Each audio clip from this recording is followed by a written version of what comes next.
Blackstone AudioBooks presents Marx in 90 Minutes by Paul Strathern. Introduction. In 1848, the year that Karl Marx published the first Communist Manifesto, there were revolutionary disturbances throughout Europe, from Sicily to Warsaw. In Paris, the uprising led to the fall of the Orleans monarchy. In Vienna, the reactionary and repressive Chancellor Metternich was forced to flee in disguise, like a criminal. France and the Austro-Hungarian Empire were the two major powers on the continental mainland. It looked as if Europe was on the brink. But the forces of reaction eventually won the day, and their retribution was awesome. The scene in Dresden, described by Clara Schumann, wife of the composer, was typical. They shot down every insurgent they could find, and our landlady told us later that her brother, who owns the Golden Stag in Scheffelgasse, was made to stand and watch while the soldiers shot one after another 26 students they found in a room there. Then it is said they hurled men into the street by the dozen from the 3rd and 4th floors. It is horrible to have to go through these things. This is how men have to fight for their little bit of freedom. When will the time come when all men have equal rights? Marx proposed communism as the answer. The 20th century experience has taught us in no uncertain terms that it does not work. Yet several of Marx's most perceptive criticisms of capitalism remain unanswered. The questions of social justice which he raised, pressing and crucial at the time, remain with us. The cheek-by-jowl existence of luxury and pitiless destitution that can be found today in Bombay and Sao Paulo would be all too recognizable to the Marx who walked the streets of Dickensian London. Even in the heartlands of 21st century affluence created by capitalism, its contradictions are still evident in the urban ghettos of New York and Los Angeles, the economic wastelands of northeast England, and the slums of Naples. Capitalism has become the worldwide success story, but at a cost. In Marx's time, this cost was beginning to appear unbearable. Marx's life and works. Karl Marx was born in the German provincial city of Trier on May 5, 1818. Trier is just 6 miles from the Luxembourg border, on the Moselle River, which is renowned for its vineyards. Its proximity to the border and its love of wine make Trier an easy-going cosmopolitan spot, factors which were to have a significant influence on Marx.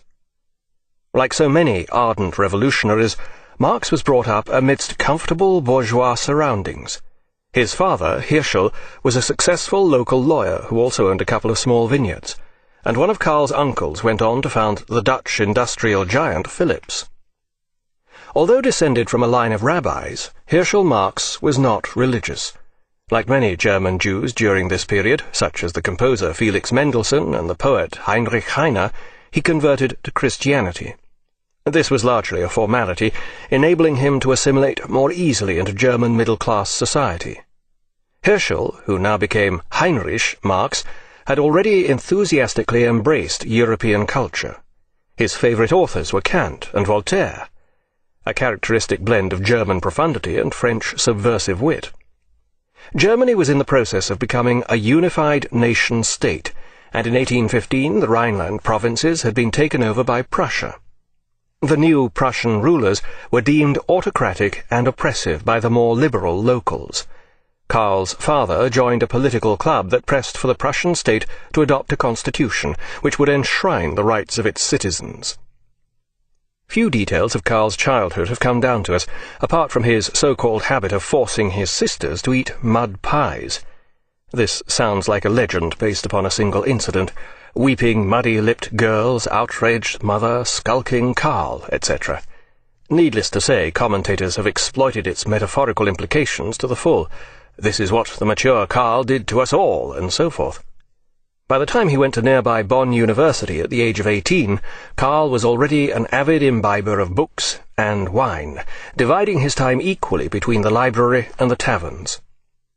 During some riotous activity in the latter, he managed to provoke a local officer cadet into challenging him to a duel, and was lucky to emerge from this episode with nothing more serious than a traditional dueling scar.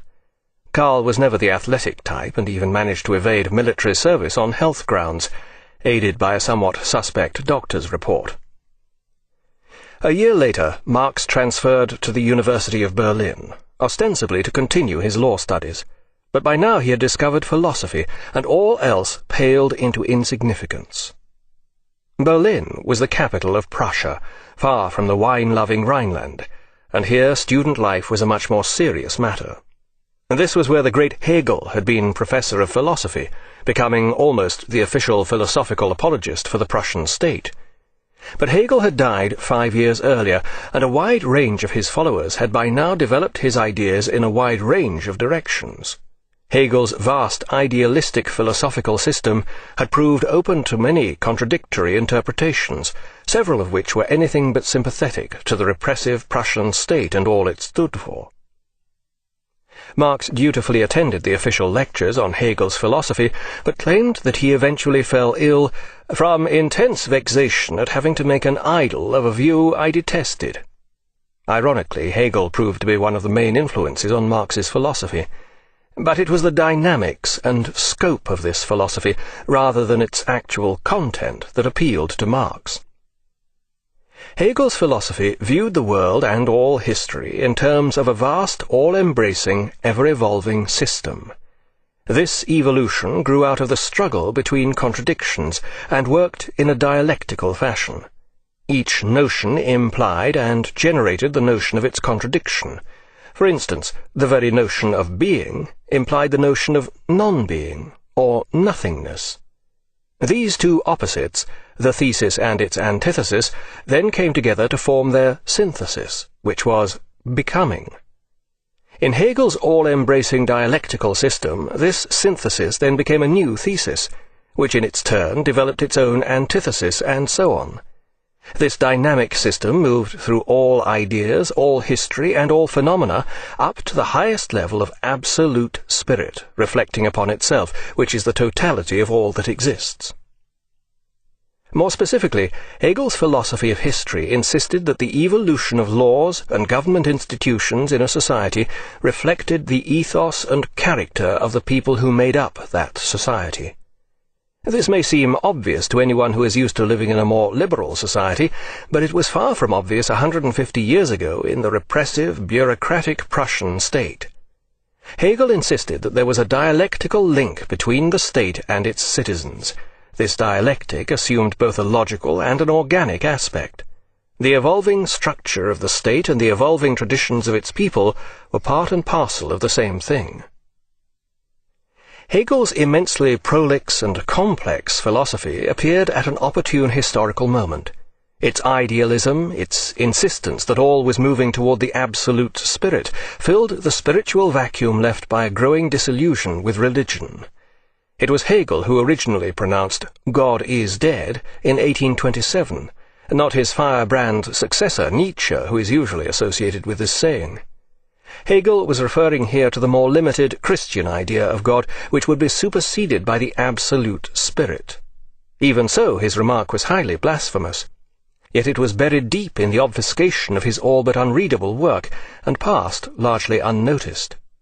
As a result, his philosophy appeared essentially conservative to the Prussian authorities. Its emphasis on a vast hierarchical system seemed like the absolute dream of a bureaucratic state. It was Hegel's insistence on the spiritual, his religiosity, and the repressive conservatism of his system that made Marx sick. Another major influence on Marx's intellectual development at this juncture was the German humanist philosopher and moralist Ludwig Feuerbach, who was born in 1801 and had originally studied theology. In his early 20s, Feuerbach had abandoned theology in favor of studying under Hegel in Berlin. But by the time Feuerbach published his major works, he had progressed far beyond the orthodox theology and orthodox Hegelianism of his earlier years. According to Feuerbach, Christianity had nothing to do with humanity's relation to God. This religion, like all religions, covertly involved the relation between humanity and its own essential nature. The attributes of God were nothing more or less than the projected attributes of humanity. Our so-called knowledge of God was in fact no more than knowledge about ourselves and our own nature. For Hegel, the pinnacle of his system had been God, in the form of absolute spirit reflecting upon itself. Feuerbach accepted this structure, and even its dynamic, but interpreted it from a humanistic viewpoint. Absolute spirit reflecting upon itself was nothing more or less than humanity's own self-consciousness, man's consciousness of his own essential nature, his understanding of his substantive self. What were the two major powers on the continental mainland? It looked as if Europe was on the brink. But the forces of reaction eventually won the day, and their retribution was awesome. In 1848, the year that Karl Marx published the first Communist Manifesto, there were revolutionary disturbances throughout Europe, from Sicily to Warsaw. In Paris, the scene in Dresden, described by Clara Schumann, wife of the composer, was typical. They shot down every insurgent they could find, and our landlady told us later that her brother, as the uprising led to the fall of the Orleans monarchy. In Vienna, the reactionary and repressive Chancellor Metternich was forced to flee in disguise, like a criminal. France and the Austro-Hungarian Empire. Blackstone Audiobooks presents Marx in 90 Minutes by Paul Strathern. Introduction.